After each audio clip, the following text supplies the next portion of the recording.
Hello everyone, welcome back to Shajil sir classes. और कैसे हैं आप लोग? मुझे पूरी उम्मीद है आप लोग बहुत बढ़िया होंगे, बहुत अच्छे होंगे, पढ़ाई कर रहे होंगे घर पे। अब टॉपिक स्टार्ट करने से पहले आपको एक काम करना है। क्या काम करना है कि चैनल को सब्सक्राइब कर लें और बेल आइकन को भी दबा दें। तो चलिए अब टॉपिक अपना स्टार्ट करते हैं। हम लोग 9th क्लास की केमिस्ट्री का एक बहुत इंपॉर्टेंट चैप्टर डिस्कस कर रहे थे जिसका नाम है मैटर इन अवर सराउंडिंग। इसमें हमने आपको फर्स्ट लेक्चर में आपको स्टेट ऑफ मैटर बता दिया था, उसकी प्रॉपर्टीज बता दी थी। आज हम डिस्कस करते हैं कि टेम्परेचर क्या होता है और टेम्परेचर का इफेक्ट क्या होता है ऑन स्टेट ऑफ मैटर। ठीक है बेटा, तो सबसे पहले हम बात करते हैं टेम्परेचर की। तो जल्दी बताओ टेम्परेचर क्या होता है, क्या जानते हो तुम टेम्परेचर के बारे में, कैसे डिफाइन करोगे टेम्परेचर को, बताओ बेटा। नहीं पता तो देखो इधर, सुन लो। चलो पहले टेम्परेचर क्या था। अगर मुझे किसी भी ऑब्जेक्ट की हॉटनेस और कोल्डनेस को अगर मेज़र करना है तो वो किस में करेंगे हम? टेम्परेचर। यही टेम्परेचर की डेफिनेशन है। Temperature is a major of degree of hotness और coldness of an object.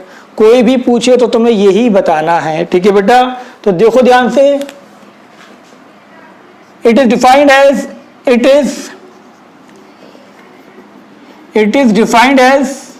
measure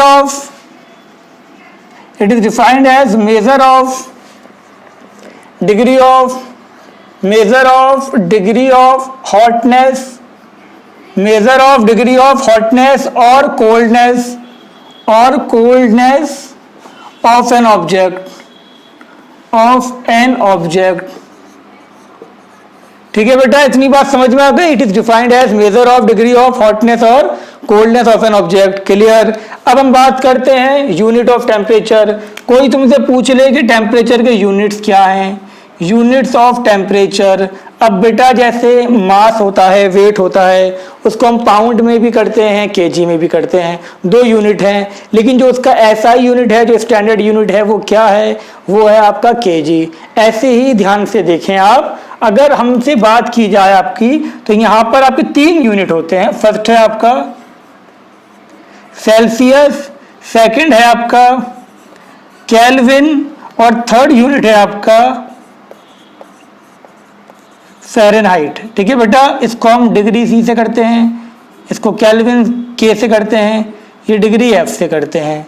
ठीक है बेटा, तो याद रखना 3 यूनिट है। कौन कौन से? सेल्सियस, केल्विन और फ़ारेनहाइट। अब कोई तो मुझसे ये पूछ ले कि बताओ ऐसा यूनिट कौन सा है, तो क्या बताओगे तुम? ऐसा यूनिट ऑफ टेम्परेचर क्या होता है? कौन सा यूनिट आपका ऐसा यूनिट है? जल्दी बताओ बेटा, जल्दी। कौन सा है? नहीं पता? पता है तो अच्छी बात है। क्या था हमारा? केल्विन। तो अब लिखवा दे रहे हैं आपको रिमार्क। तो देखिए आप, हम कुछ रिमार्क लिखते हैं यहाँ पर। पहला रिमार्क हमारा है इसके अंदर, SI unit of temperature, SI unit of temperature, SI unit of temperature is क्या था बेटा? Is kelvin. SI unit of temperature is kelvin. Clear. अब सेकंड रिमार्क हमारा है कि नॉर्मल बॉडी टेम्परेचर क्या होता है? तुम्हारी बॉडी का, मेरी बॉडी का नॉर्मल टेम्परेचर क्या है? तो नॉर्मल बॉडी टेम्परेचर कितना था बेटा? इज रेंजिंग फ्रॉम 36.5 से लेकर 37.5 डिग्री सेंटीग्रेड। और अगर मैं इसी को फ़ारेनहाइट में बात करूं तो बेटा कितना होगा? 97.7 से लेकर 99.5 तक। अगर इतना टेम्परेचर है तो मतलब नॉर्मल है, तुम्हें फीवर नहीं है। इससे ज़्यादा है तो मतलब तुम्हें फीवर है, तुम्हें बुखार है और तुम्हें दवा लेनी चाहिए। ठीक है बेटा, यहाँ तक बात समझ में आ गई? लिख लो इसको। इतनी कहानी आपकी क्लियर हो गई होगी। ठीक है बेटा, अब नेक्स्ट कहानी पे आते हैं, जो है हमारा क्या है? Relation between units of temperature. तो देखिए आप, रिलेशन बिटवीन, फर्स्ट हम बात करते हैं रिलेशन बिटवीन किसका बेटा? Kelvin and Celsius. Kelvin and Celsius, के एंड सी। तो बेटा बहुत ध्यान से देखो, हम अगर केल्विन की बात करते हैं तो केल्विन इज इक्वल टू कितना था बेटा, केल्विन था आपका 273 प्लस डिग्री सेल्सियस। तो ये रिलेशन हो गया आपका केल्विन का और सेल्सियस का। कोई प्रॉब्लम किसी को नहीं ना बेटा, लिखो सेल्सियस और ये केल्विन। सेकंड हम बात करते हैं relation between Celsius and Fahrenheit. तो सेल्सियस इज इक्वल टू कितना था बेटा, ये था आपका 5/9 F-32। तो कोई डाउट किसी को बेटा इसके अंदर, कोई डाउट हो तो बताओ, इसको लिखो फटाफट। क्लियर हो गई यहां तक बात? लिख लिया बेटा ये? तो ये याद रखो, अगर तुम्हें सेल्सियस में गिवन है केल्विन में कन्वर्ट करना है तो ऐसे करोगे, और तुम्हें अगर फ़ारेनहाइट में गिवन है सेल्सियस में करना है तो ऐसे करोगे, और फिर अगर तुम्हें फ़ारेनहाइट से केल्विन में करना है तो पहले सेल्सियस निकाल लो फिर केल्विन में कर दो। क्लियर हो गई यहाँ तक बात? ये दो फॉर्मूले तो तुम्हें याद रखने हैं। क्लियर? लिखो इसको, फिर क्वेश्चन करवा देते हैं इस पे। बेटा क्वेश्चन देखिए आप, क्वेश्चन क्या है हमारे पास, कन्वर्ट द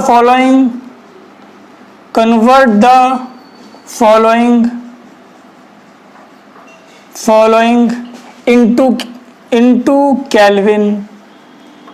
केल्विन में कन्वर्ट करना है आपको इसको, तो कैसे करोगे? सबसे पहला हमें क्या गिवन है, फर्स्ट हमें गिवन है आपका यहाँ पर 0 degree Celsius.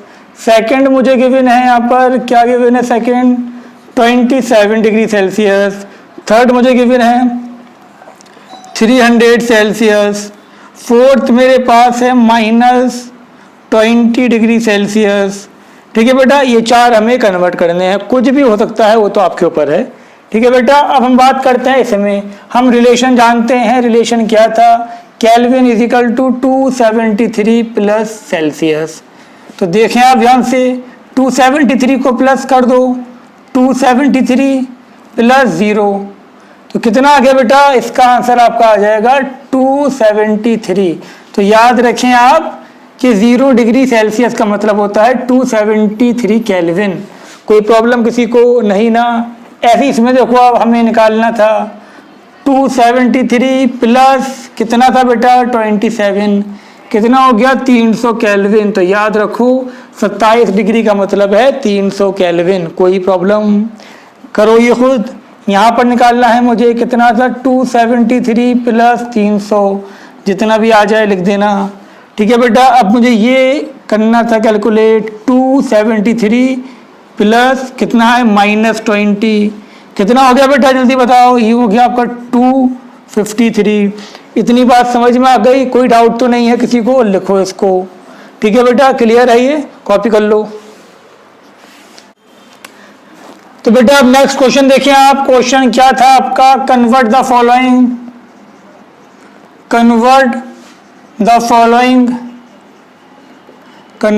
Following into Celsius. अब हमें सेल्सियस में कन्वर्ट करना है, तो ध्यान से देखो बेटा, पहला मुझे क्या गिवन है, पहला मुझे गिवन है यहाँ पर, सपोज यहाँ पर गिवन है 600 केल्विन। सेकंड मुझे गिवन है बेटा 0 केल्विन। थर्ड मुझे गिवन है आपका 273 केल्विन। फोर्थ हम दे रहे हैं यहाँ पर, क्या दें बताओ बेटा, जल्दी बताओ कितना चाहिए तुम्हें, कितना 420 चाहिए, लो 420 केल्विन। ठीक है बेटा, अब हमें कन्वर्ट करना है इसको किसमें, सेल्सियस में। तुमने अभी हमने बताया था कि kelvin is equal to 273 plus Celsius. तो सेल्सियस क्या हो जाएगा बेटा, केल्विन -273, यही तो हो जाएगा ना। क्लियर हो गई यहाँ तक बात एकदम? तो लगा दो यहाँ पर, मुझे इसको सेल्सियस में करना है। केल्विन कितना गिवन है मुझे, 600 -273, जितना भी आंसर आ जाए लिख देना। ठीक है बेटा, क्लियर है यहाँ तक बात? जो भी इसका आंसर आए माइनस करके आप यहाँ पर लिख दें। ठीक है बेटा, ऐसे यहाँ पर देखो, इसमें क्या था आपका, सेल्सियस कितना है, केल्विन कितना है 0 -273, तो कितना हो गया -273। तो याद रखना -273 सेल्सियस 0 केल्विन होता है। इसे हम बोलते हैं एब्सोल्यूट टेम्परेचर या एब्सोल्यूट ज़ीरो या एब्सोल्यूट ज़ीरो टेम्परेचर। तो याद रखना एब्सोल्यूट ज़ीरो मतलब 0 सेल्सियस नहीं 0 केल्विन। क्लियर। इसमें देखिए आप ये कितना हो गया आपका 273 माइनस 273 तो क्या आ गया ये 0 सेल्सियस। क्लियर है बेटा। इसमें देखिए आप कितना हो जाएगा ये 420 माइनस 273 जितना भी इसका आंसर आ जाए। समझ में आ गई यहाँ तक बात? कोई डाउट तो नहीं किसी को? हो तो बता दो। एक आध क्वेश्चन और दे दें क्या? ट्राई कर लेना। हमने यहाँ पर लिखा आपका फिफ्थ लिखा 120 केल्विन। 120 केल्विन पूछा जा रहा है कितना होगा, तो कितना करोगे बेटा? Celsius is equal to 120 minus 273।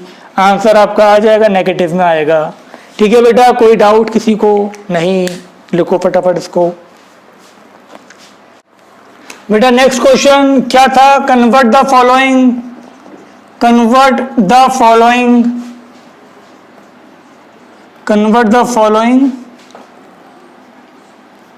Into Celsius. ठीक है, फ़ारेनहाइट में गिवन होगा और सेल्सियस में करना है मुझे। सबसे पहला मुझे गिवन है यहाँ पर 97 फ़ारेनहाइट। सेकंड मुझे गिवन है क्या यहाँ पर 120 फ़ारेनहाइट।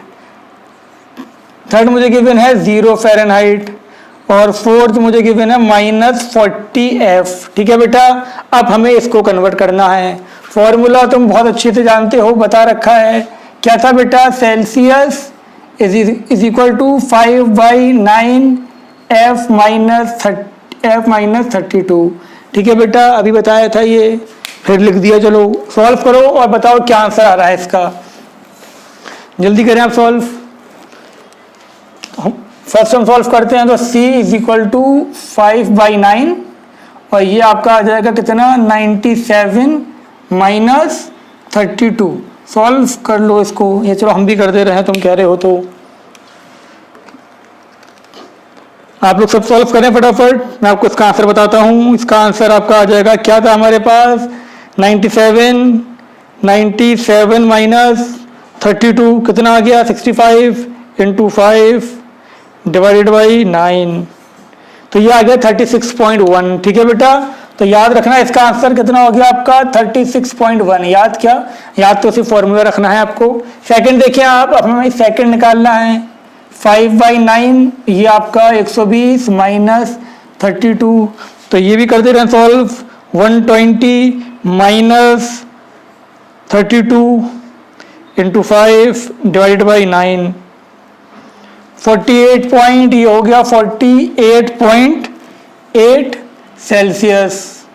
क्लियर है बेटा? 0 का करो अब ये कितना आ जाएगा 5/9 0 माइनस 32 तो कितना हो जाएगा बेटा? ये हो जाएगा आपका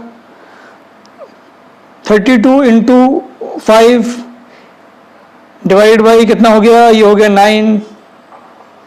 ये आपका आ गया कितना बेटा -17.77। क्लियर है बेटा? एकदम कोई प्रॉब्लम तो नहीं। इसको करो आप -40 को। अब ध्यान से देखो 5/9। ठीक है बेटा, ये कितना गिवन है -40 माइनस 32 कितना हो गया? ये आपका हो गया 40 प्लस 32 इंटू 5 डिवाइडेड बाई कितना? डिवाइडेड बाई 9 तो ये आंसर कितना आ गया बेटा? ये आंसर आ गया -40। तो ये तुम्हें खास तौर से बताना था। तो याद रखो -40 पर इंपॉर्टेंट रिमार्क है, लिख लो। -40 पर फ़ारेनहाइट की वैल्यू और सेल्सियस की वैल्यू सेम आती है। याद रखना, लिख लो ये पॉइंट रिमार्क के तौर पर। क्लियर हो गई यहाँ तक बात? सब कॉपी करो फटाफट। बेटा नेक्स्ट क्वेश्चन क्या था? Convert the following, convert the following, convert the following into Celsius. ठीक है, फ़ारेनहाइट में गिवन होगा और सेल्सियस में करना है मुझे। सबसे पहला मुझे गिवन है यहाँ पर 97 फ़ारेनहाइट। सेकंड मुझे गिवन है क्या यहाँ पर 120 फ़ारेनहाइट। थर्ड मुझे गिवन है 0 फ़ारेनहाइट और फोर्थ मुझे गिवन है -40F। ठीक है बेटा, अब हमें इसको कन्वर्ट करना है। फॉर्मूला तुम बहुत अच्छे से जानते हो, बता रखा है। क्या था बेटा? Celsius is equal to 5/9 F minus 32। ठीक है बेटा, अभी बताया था ये, फिर लिख दिया। चलो सॉल्व करो और बताओ क्या आंसर आ रहा है इसका। जल्दी करें आप सॉल्व। फर्स्ट हम सॉल्व करते हैं तो C इज इक्वल टू 5/9 और ये आपका आ जाएगा कितना? 97 माइनस 32। सॉल्व कर लो इसको। ये चलो हम भी कर दे रहे हैं, तुम कह रहे हो तो आप लोग सब सॉल्व करें फटाफट। मैं आपको इसका आंसर बताता हूँ। इसका आंसर आपका आ जाएगा, क्या था हमारे पास? 97 माइनस 32 कितना आ गया? 65 इंटू 5 डिवाइडेड बाई 9, तो ये आ गया 36.1। ठीक है बेटा, तो याद रखना इसका आंसर कितना हो गया आपका? 36.1। याद क्या? याद तो सिर्फ फॉर्मूला रखना है आपको। सेकंड देखिए आप, अब हमें सेकंड निकालना है। 5/9 ये आपका 120 माइनस 32, तो ये भी कर दे रहे हैं solve. 120 minus 32 into 5 divide by 9, 48 point, ये हो गया 48.8 सेल्सियस। क्लियर है बेटा? 0 का करो अब, ये कितना आ जाएगा? 5/9 0 माइनस 32, तो कितना हो जाएगा बेटा? ये हो जाएगा आपका 32 इंटू 5 डिवाइड बाई कितना हो गया? ये हो गया 9। ये आपका आ गया कितना बेटा? -17.77। क्लियर है बेटा? एकदम कोई प्रॉब्लम तो नहीं। इसको करो आप -40 को। अब ध्यान से देखो, 5/9, ठीक है बेटा, ये कितना गिवन है? -40 माइनस 32 कितना हो गया? ये आपका हो गया 40 प्लस 32 इंटू 5 डिवाइडेड बाई कितना? डिवाइडेड बाई 9, तो ये आंसर कितना आ गया बेटा? ये आंसर आ गया -40। तो ये तुम्हें खास तौर से बताना था। तो याद रखो, -40 पर इंपॉर्टेंट रिमार्क है, लिख लो। -40 पर फ़ारेनहाइट की वैल्यू और सेल्सियस की वैल्यू सेम आती है। याद रखना, लिख लो ये पॉइंट रिमार्क के तौर पर। क्लियर हो गई यहाँ तक बात? सब कॉपी करो फटाफट। बेटा अब हम बात करते हैं change of state of matter, कि अगर मुझे किसी मैटर को एक स्टेट से दूसरे स्टेट में चेंज करना है तो मुझे क्या करना पड़ेगा। तो उस पर ध्यान दो खास तौर से आप। किसी भी मैटर की स्टेट को हम 2 तरह से चेंज कर सकते हैं। कौन सी 2 तरह? सबसे पहला आता है बाई चेंजिंग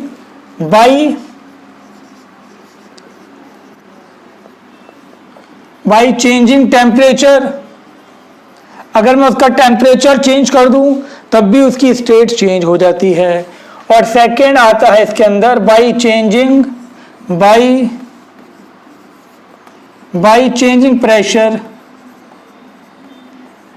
कोई तुमसे पूछ ले कि स्टेट ऑफ मैटर को चेंज कैसे किया जाएगा, कैसे कर सकते हो? By changing temperature, by changing pressure और कंबाइंड इफेक्ट ऑफ बोथ, दोनों का मिला के आप इफेक्ट कर दो तब भी चेंज हो जाएगा। बात आ गई समझ में? तो बेटा सबसे पहले अब हम बात करेंगे change of state by changing temperature. इसको समझो ध्यान से। अब यहाँ पर आप ध्यान दें, इसमें पहला जो हम पॉइंट डिस्कस करेंगे वो है मेल्टिंग। तो कोई पूछ ले आपसे मेल्टिंग क्या होती है? क्या होती है बेटा मेल्टिंग? सॉलिड को क्या करो? हीट करके उसके लिक्विड फॉर्म में कन्वर्ट कर दो। उस प्रोसेस को हम क्या बोलेंगे? मेल्टिंग बोलेंगे। तो देख लो यहाँ पर the process of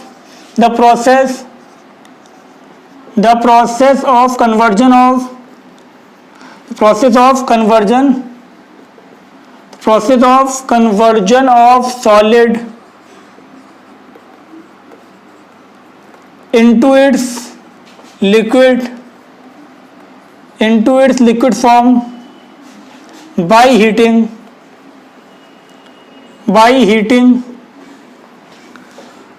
is called melting। ठीक है बेटा, is called melting। तो याद रखना हीट, ये कौन सा प्रोसेस है? ये हीटिंग प्रोसेस है। हीट करके हमने क्या करा? सॉलिड को लिक्विड में कन्वर्ट कर दिया। कोई प्रॉब्लम नहीं ना? समझ गए होगे बात को। अब सुनो ध्यान से, the temperature at which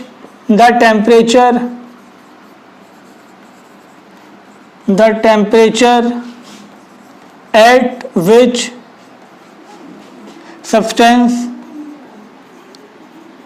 start melting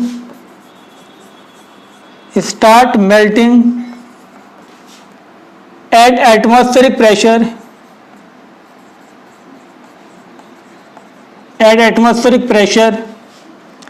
is called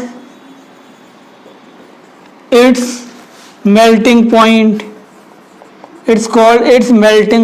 समझ में आ गई होगी बेटा बात, कि जिस टेम्परेचर पे सब्सटेंस क्या हो, मेल्ट होना स्टार्ट हो जाए एटमॉस्फेरिक प्रेशर पे। जैसे यहाँ पर जो प्रेशर है एटमॉस्फेरिक प्रेशर पे जिस टेम्परेचर पे सब्सटेंस पिघलना स्टार्ट हो जाए, मेल्ट होना स्टार्ट हो जाए, उसको हम क्या बोलेंगे?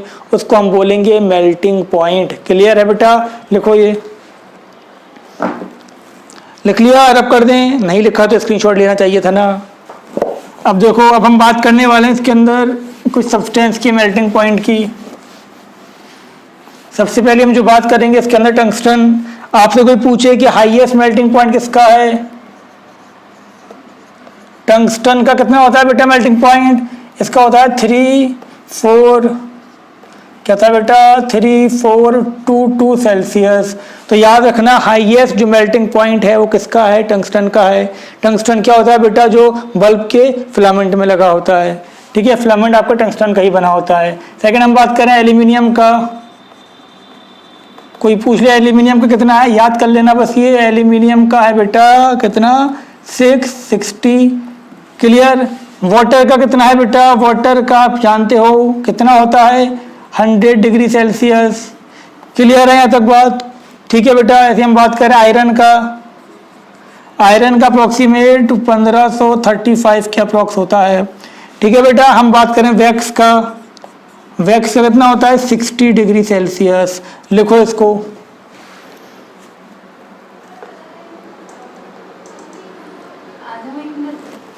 बेटा वैक्स का होता है 63। ठीक है, लिख लो इसको।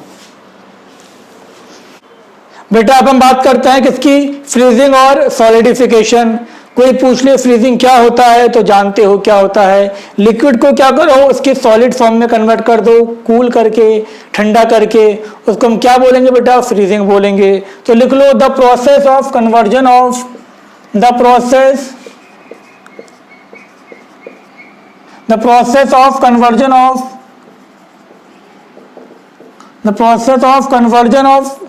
liquid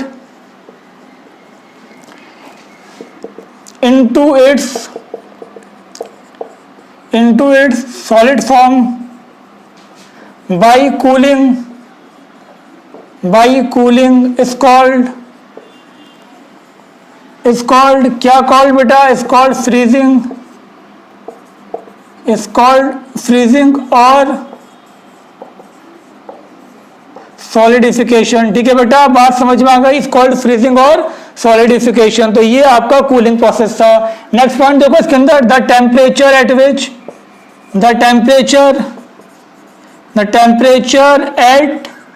which substance freeze is called freezing point। ठीक है बेटा, बात समझ में आ गई? अब देखो फ्रीजिंग क्या था? Freezing is a reverse of melting. Next point ये लिख लो, फ्रीजिंग इज अ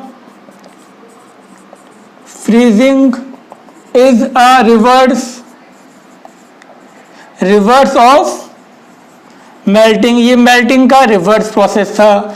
ठीक है बेटा, अब एक बात और याद रखो, freezing point of substance and melting point of substance are same. तो लिखो, freezing point of substance is equal to the freezing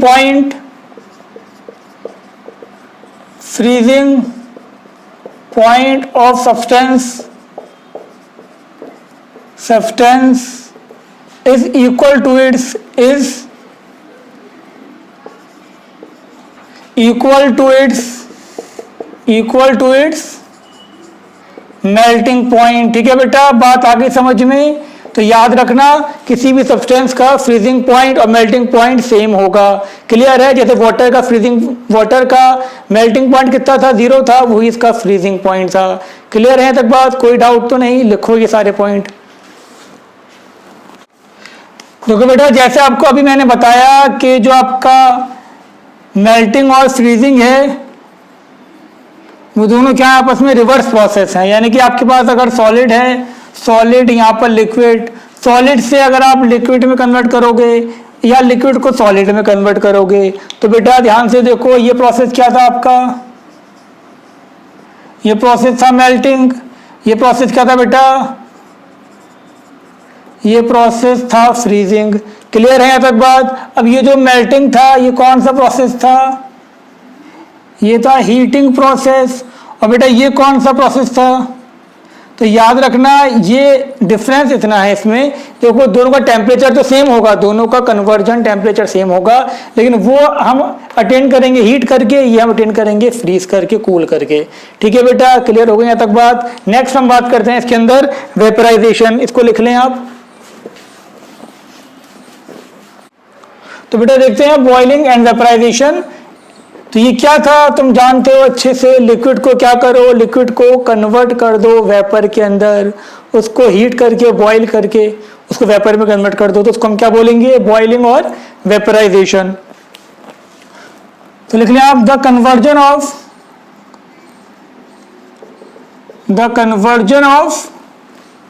liquid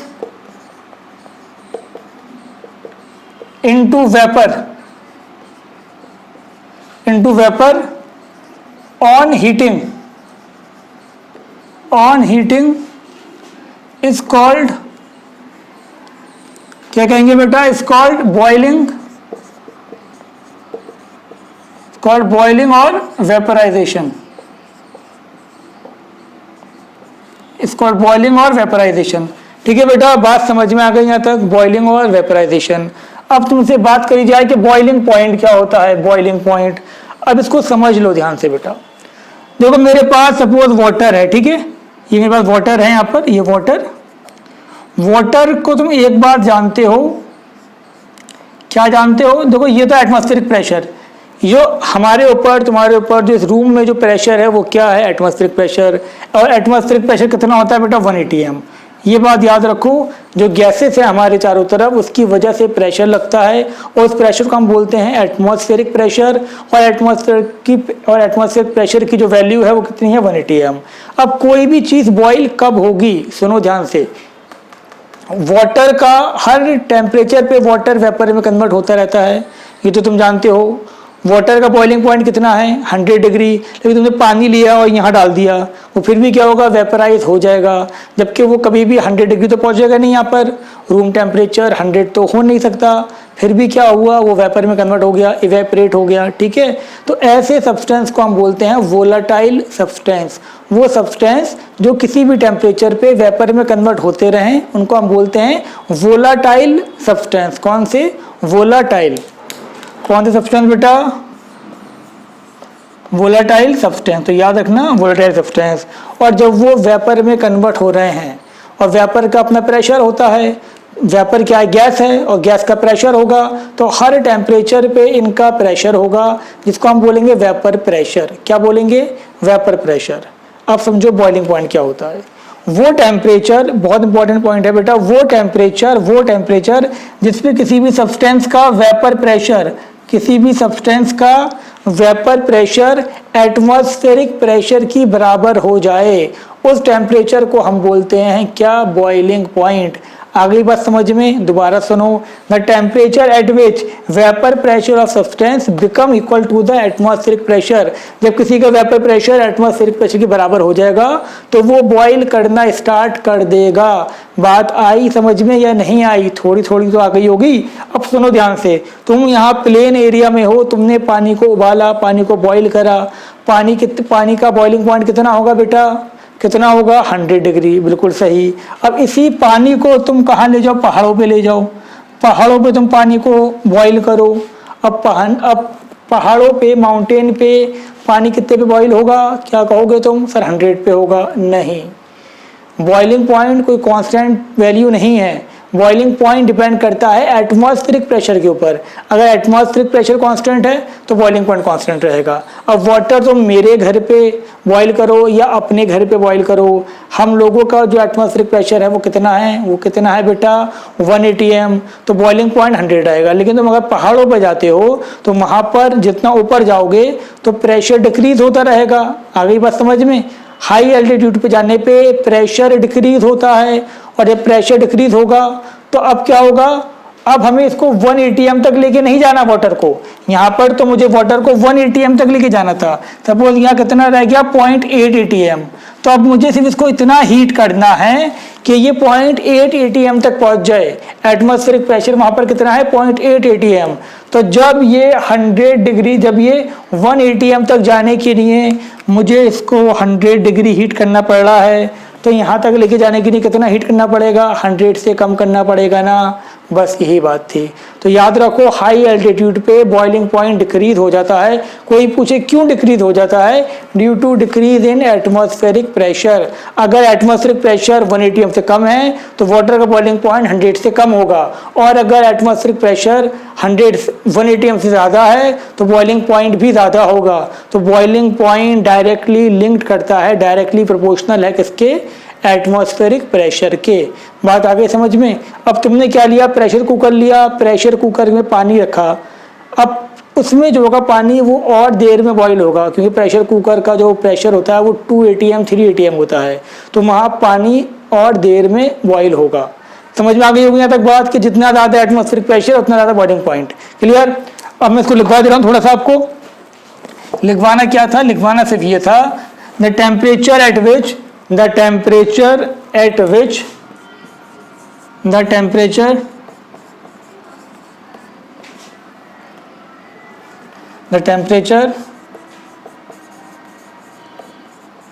the temperature at which vapor pressure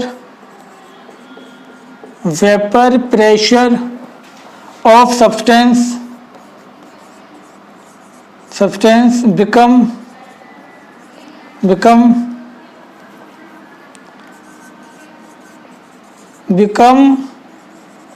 equal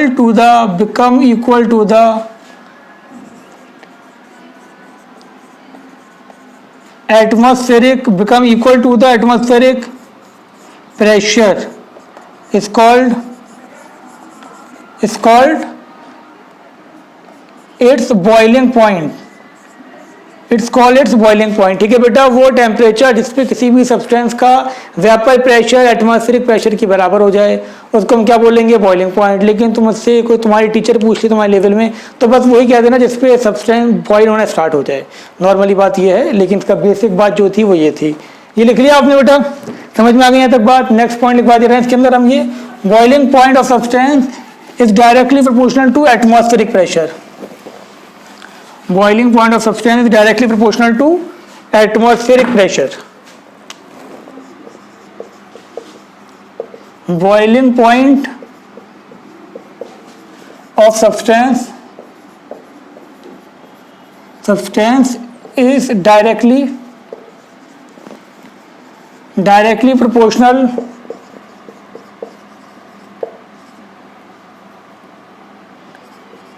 proportional to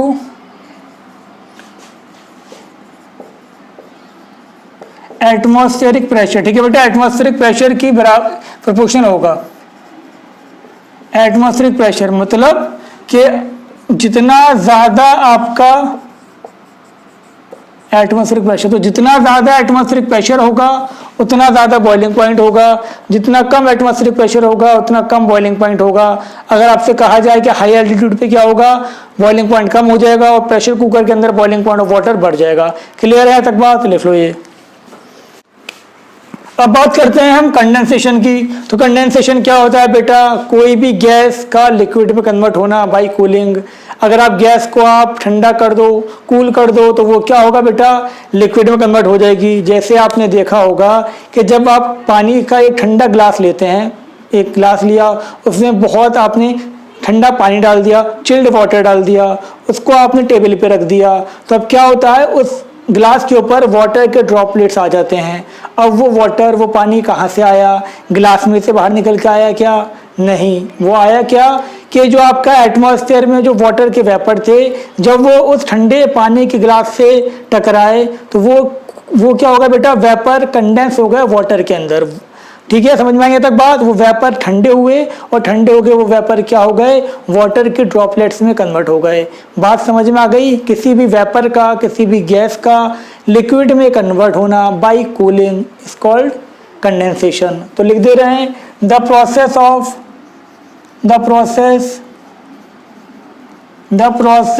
conversion of vapour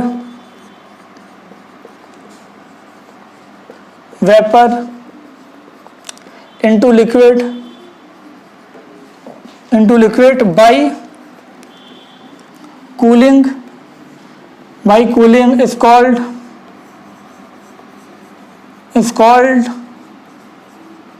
condensation. ठीक है बेटा, by cooling is called condensation. तो बात समझ में आ गई होगी आपके कि कंडेंसेशन होता क्या है। Next point, condensation is a reverse of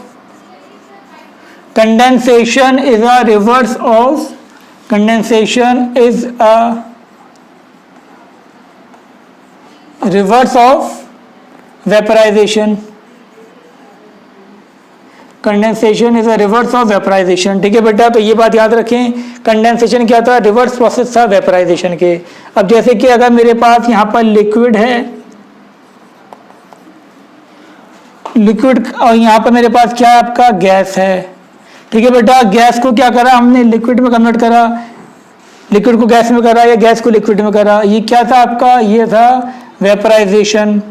ये क्या था बेटा, कंडेंसेशन। ठीक है बेटा, वेपराइजेशन या बॉइलिंग बोलते उसको, वेपराइजेशन या बॉइलिंग। ठीक है, अब ये जो प्रोसेस था ये कैसा था, हीटिंग प्रोसेस था।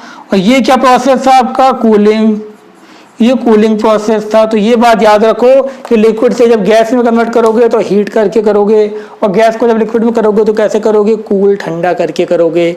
समझ में आ गई यहाँ तक बात? तो वेपराइजेशन समझ में आ गया, कंडेंसेशन समझ में आ गया, इसको भी लिख लें आप। अब हम बात करते हैं बेटा सब्लिमेशन की। तो सब्लिमेशन क्या होता है बताओ आप लोग, कुछ पता है आपको? जल्दी बताओ, पता है या नहीं पता? पता है, बहुत अच्छी बात है। तो सुनो ध्यान से, सब्लिमेशन क्या था। देखो यहाँ मेरे पास कोई क्या है, सॉलिड है। क्या है, सॉलिड। सॉलिड को मैंने क्या करा, डायरेक्टली गैस में कन्वर्ट कर दिया, यानी कि लिक्विड में कन्वर्ट नहीं हुआ, डायरेक्ट किसमें कन्वर्ट हुआ, गैस में। या मेरे पास गैस है, गैस डायरेक्टली किसमें कन्वर्ट हो गई, सॉलिड में।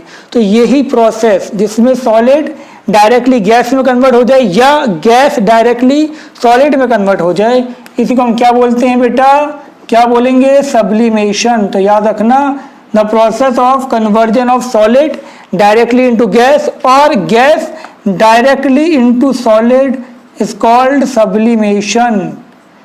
कोई डाउट तो नहीं है किसी को? बिल्कुल नहीं ना। कोई पूछ ले कि सब्लिमेशन क्या होगा, सिंपल सी बात है, सॉलिड क्या हो, गैस में कन्वर्ट हो direct without passing through a liquid, या गैस डायरेक्ट सॉलिड में कन्वर्ट हो without passing through a liquid, तो उसे हम क्या बोलेंगे, आपका सब्लिमेशन। क्लियर? लिखते हैं अब ये बना लें आप ताकि याद रहे आपको। सब्लिमेशन क्या था बेटा, the process of conversion of the process of conversion of solid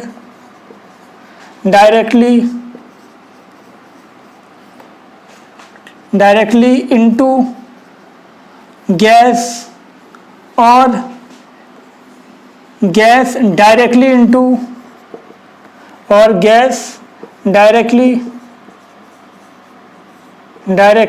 into solid is called, क्या कॉल्ड बेटा, इज कॉल्ड सब्लिमेशन। ठीक है बेटा, इज कॉल्ड सब्लिमेशन। समझ में आ गई यहाँ तक बात? कोई डाउट तो नहीं है किसी को? Is called sublimation.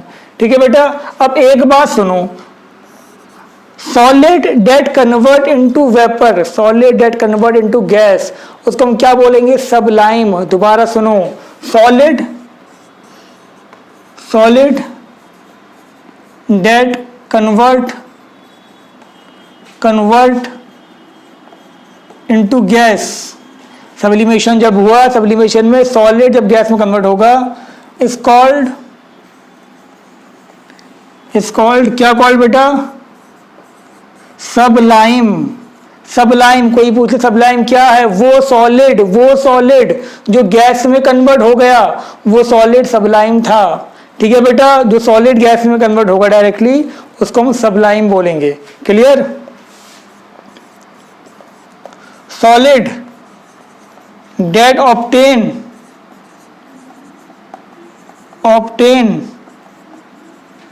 From gas by cooling, या बाई सब्लिमेशन लिख दो, by sublimation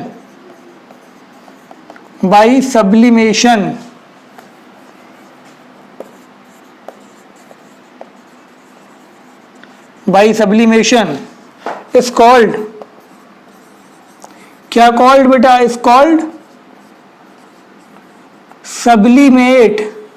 is called sublimate. सुन लो ध्यान से, कान खोल के सुनो ध्यान से, कि दोनों चीजें सॉलिड ही हैं। अगर सॉलिड गैस में कन्वर्ट हो रहा है, उस टाइम सॉलिड को हम क्या बोलेंगे? सबलाइम बोलेंगे। क्लियर हो गई यहाँ तक बात? और गैस अगर सॉलिड में कन्वर्ट हो रही है, तो उस सॉलिड को हम क्या बोलेंगे? सबलिमेट। जो सॉलिड मुझे मिला है वो सबलिमेट है, बोलेंगे दोनों सॉलिड को ही। क्लियर है यहाँ तक बात? वो सॉलिड जो गैस में कन्वर्ट हुआ सबलाइम, वो सॉलिड जो मुझे गैस से ऑब्टेन हुआ वो सबलिमेट। क्लियर? कोई डाउट तो नहीं? लिखो इसको फटाफट, बहुत तेज। लिख लिया बेटा? बहुत अच्छी बात, अगर लिख लिया तो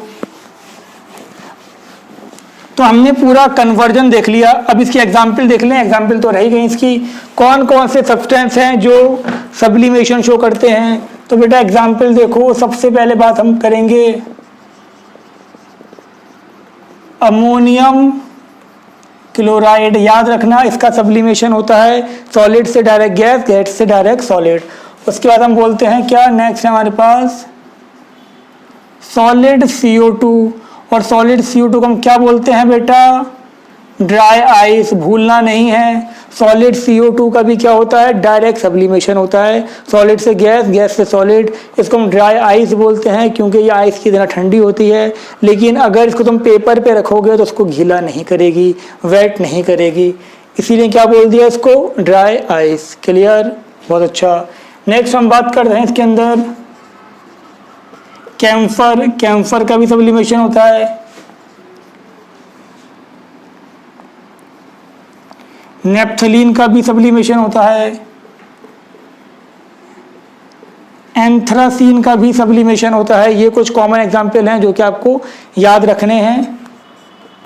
आयोडीन का भी क्या होता है? सब्लिमेशन। ये सॉलिड हैं अगर, तो ये सबलाइम होंगे, और अगर ये ऑब्टेन हो रहे हैं इनके वेपर से, तो ये सब्लिमेट होंगे। बट याद रखना, इन सब का सब्लिमेशन होगा, भूलना नहीं है तुम्हें। क्लियर हो गई यहाँ तक बात? लिखो इसको। लिख लिया? लिख ही लिया होगा, नहीं लिखा तो लिखना चाहिए था। अब सुन लो ध्यान से बेटा, हमने क्या क्या पढ़ लिया। हमने ये पढ़ा कि अगर मेरे पास सॉलिड है, क्या है बेटा? जल्दी बताओ। सॉलिड। यहाँ पर मेरे पास है लिक्विड, यहाँ पर मेरे पास है गैस। ठीक है बेटा? क्लियर? आपसे कहा जा रहा है कि सॉलिड जब लिक्विड में कन्वर्ट होता है, तो ये प्रोसेस क्या था बेटा? ये प्रोसेस था आपका मेल्टिंग। मेल्टिंग था ना बेटा? ये मेल्टिंग था। क्लियर? और ये जो रिवर्स प्रोसेस था, ये क्या था? फ्रीजिंग। ये फ्रीजिंग था। ये प्रोसेस क्या था बेटा? ये प्रोसेस था आपका बॉइलिंग, ये वेपराइजेशन। ये प्रोसेस क्या था बेटा? ये प्रोसेस था कंडेंसेशन। क्लियर है यहाँ तक बात? कोई प्रॉब्लम तो नहीं थी? अब ये जो था आपका, ये था क्या? हीटिंग था। ये हीटिंग था। ये क्या था? ये हीटिंग। और ये था आपका क्या था बेटा? कूलिंग। ये था आपका हीटिंग। चीटिंग नहीं, हीटिंग। ठीक है बेटा। और ये था आपका, ये भी क्या था आपका, ये भी कूलिंग था। समझ में आ गई बेटा यहाँ तक बात? ये प्रोसेस कूलिंग के थे, ये हीटिंग के थे। इतना क्लियर है? अब देखो ध्यान से, जब गैस डायरेक्टली कन्वर्ट हो रही है सॉलिड के अंदर, ठीक है बेटा, तो ये क्या था आपका, सब्लिमेशन। ये सब्लिमेशन था। और जब गैस कन्वर्ट होगी तो कैसे होगी बेटा, गैस जब कन्वर्ट होगी तो ये कूलिंग से होगी। क्लियर? और जब ये कन्वर्ट होगा इसके अंदर, तो बेटा ये प्रोसेस भी क्या था आपका, ये प्रोसेस भी आपका सब्लिमेशन था। ये भी क्या था आपका, सब्लिमेशन। ये भी सब्लिमेशन था। और ये क्या था आपका, सब्लिमेशन के साथ साथ ये था हीटिंग। तो याद रखना, सब्लिमेशन कूलिंग भी हो सकता है, हीटिंग भी हो सकता है। कूल करके करोगे तो गैस सॉलिड में कन्वर्ट होगी, हीट करके करोगे तो सॉलिड गैस में कन्वर्ट होगा। ये पूरा प्रोसेस जो आपको पढ़ाए हैं अभी तक मैंने समझा दिए। इस फ्लो चार्ट को बना लें आप लोग। ठीक है बेटा, बनाओ इसको।